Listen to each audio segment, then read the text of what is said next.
working with my buddy Rito on his two-handed backhand. We're going to work on 3 points today. First one, make sure, Rito, that your left hand is dominant when you're hitting the ball. And that's one thing two-handers have to remember. Their left hand or their non-dominant hand has to be doing the majority of the work. Okay, here we go. Ready? Good. Okay, do you feel that, Rito? Yeah, I'm using my left hand definitely. Okay, you feeling the left hand? Good. Okay, now see there, you might have rolled over a little, but the other thing is when you hit the ball in the net, it could be that you're not getting low enough, okay? Now that was the other point I wanted to work on. So let's say here comes the ball bounces, and let's just say you're going to hit the ball waist high. See, you have to drop that racket. If you're going to hit it here, you're going to hit it here. Let's go back in reverse. You've got to start a foot lower, about a foot lower, now swing up. Oh, okay. Okay? Yeah. That's going to give you net clearance every time. So your left leg, the rear leg might drop down a little more so you can get that good low to high swing, okay? There it is. Good.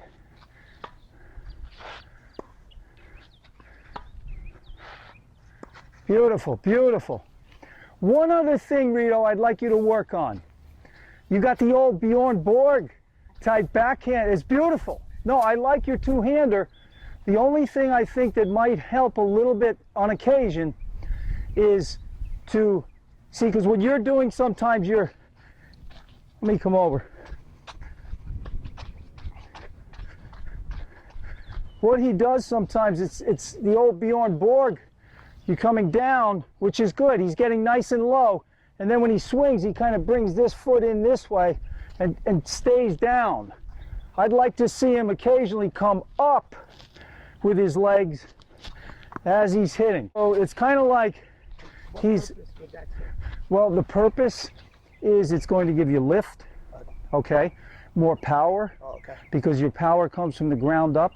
So when you're lifting with your legs like that, you're going to get more power, more depth, you know. Makes sense. Yeah, yeah. So when you're here, if he comes down in here and then lifts as he's coming forward with the racket, I think that's going to give him more depth and more power. Let's give it a shot. So here's how you check yourself, Rito. On the finish, see if your legs have straightened out so you're coming back up. Beautiful. I love it. Good.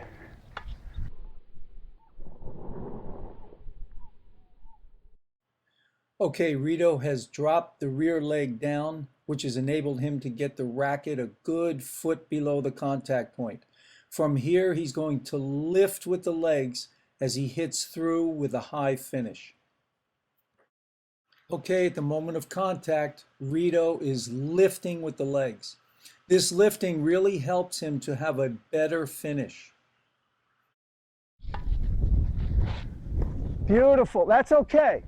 Now, he had very good lift on that last shot, and that leads me to my third point.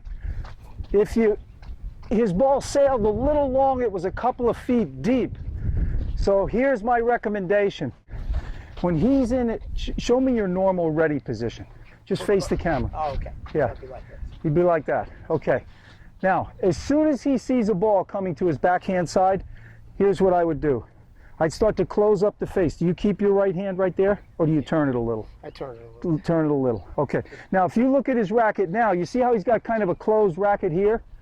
And he just keeps it closed as he comes back. And at this point, the palm on his left hand is facing down. So that's going to make sure that he's not a little bit open when he's hitting the ball. I got you.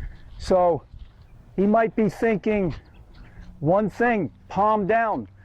Left hand, palm is down at the low point of the backswing. So let's give that a shot.